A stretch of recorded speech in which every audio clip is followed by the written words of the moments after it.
I like making both useful and completely useless gadgets in my workshop. But is it possible to build a camera out of plywood and whatever materials I have laying around? An old-fashioned camera with black and white film, analog photography as many call it. I already have film developer and fixer. But can I actually make the camera itself? There's only one way to find it out, and that is to get started. The hardest part will be the lens. I cannot make a glass lens, so I decided to make two plastic lens halves, glue them together and inject water between them. First I made a lens tool out of plywood. After 3 prototypes, it finally worked. I discovered that the plastic from IKEA picture frames was perfect for the lens halves. It can even be cut with kitchen scissors. A gasket from an old water tap fit perfectly. The plastic is pressed down against the gasket. I heat the plastic while vacuuming out the air through a tube. After a few tries, the lens halves turned out quite well. They seem to fit together nicely, but they just need to be watertight. And now comes the exciting part: injecting the water. Here's how the lens looks. A small magnifying glass. Before we continue, let's take a quick look at how a camera works. The basic principle hasn't really changed since the world's first photograph was taken in 1826. A camera is essentially a light-tight box. On one side is a hole with a lens. On the opposite side, inside the box, sits the film. These days, that's replaced by a light-sensitive digital sensor. In the old days, they used glass plates coated with a light-sensitive material, but they weren't very sensitive, so exposures took so long that people needed headrests to stay still and sharp. In 1888, American inventor George Eastman introduced roll film. He named his company Kodak, a word he simply made up. Kodak box cameras came out in 1900. Kodak Junior followed in 1909 and was produced well into the 1930s. The Germans soon joined in, with cameras like the Agfa box camera, the Zeiss Icon folding camera and, of course, Leica. Kodak cameras were produced in the US, England and Germany.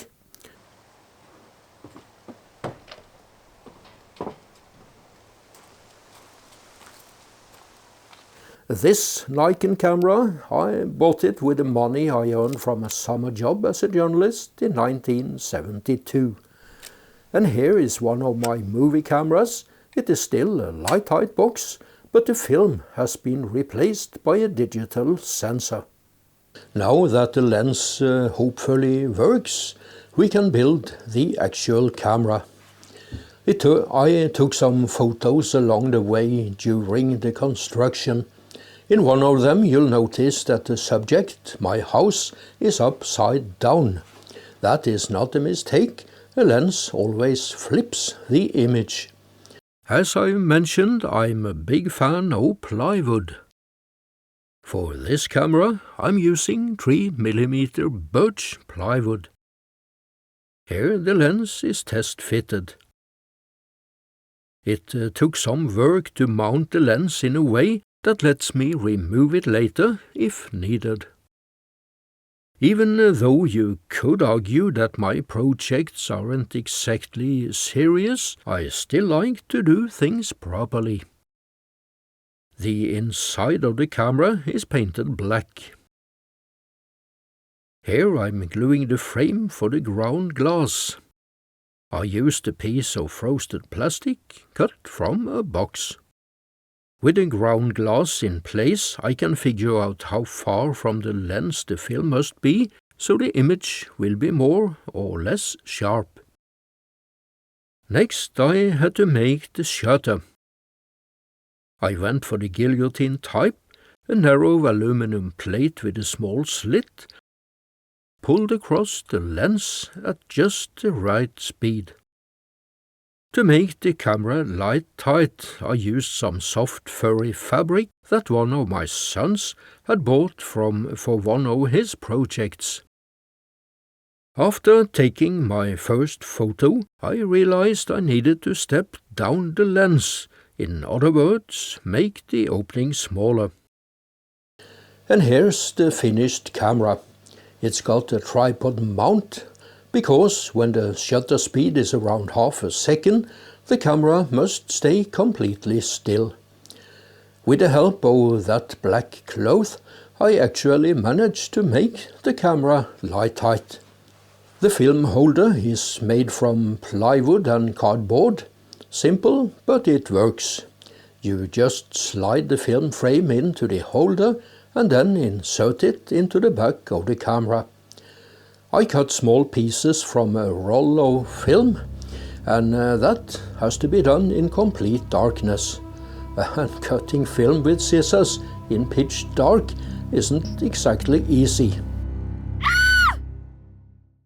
The guillotine-style shutter turned out to work fine. Here's how it operates. The shutter speed has to be guessed by feel, and, as I said, it needs to be fairly long. Most of my photography happens close to home.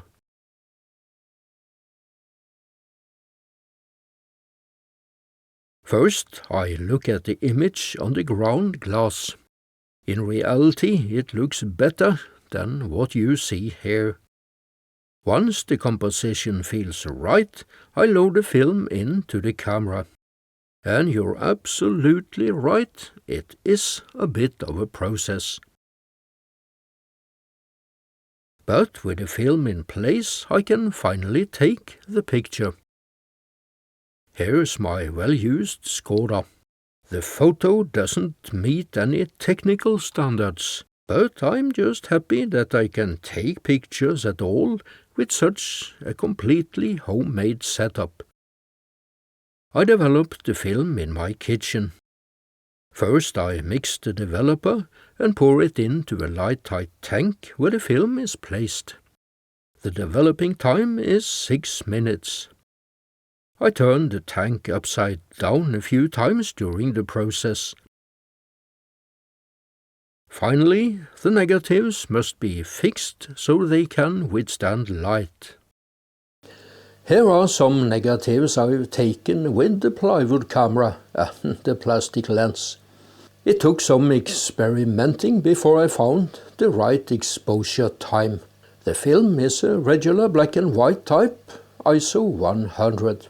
On a negative, a white wall for instance, become completely black, so the final image must be made as a positive copy. Before the digital age, I used to make paper prints in a darkroom. Now I scan the negatives to get the image. But even though what you see is a digital copy, the original is an analog black and white photo. It's not as sharp as a digital image, and the technical quality was decided by the photographer at the very moment the shutter was pressed. The darkroom work happens digitally, But I'm really doing no more than I used to with paper and chemicals. In recent years I have had fun buying a few old cameras.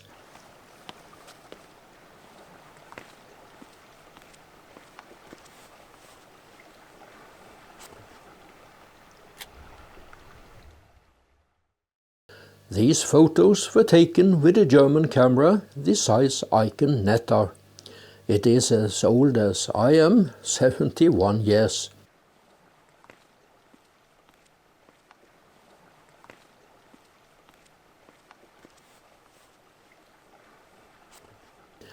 I am no master photographer, but as you can see, analog black and white photos have a very special character. Of course you can fake that look with a digital filter, at least almost. But I dare say it never looks quite as good as the real thing.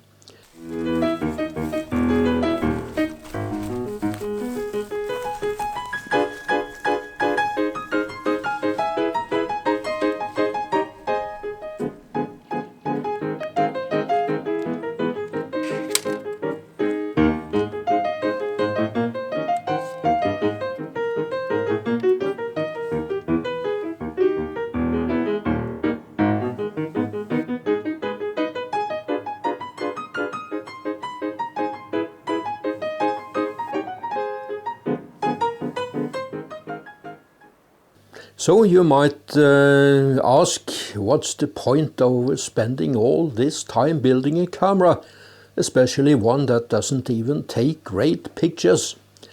My answer is, try asking a question that can be answered.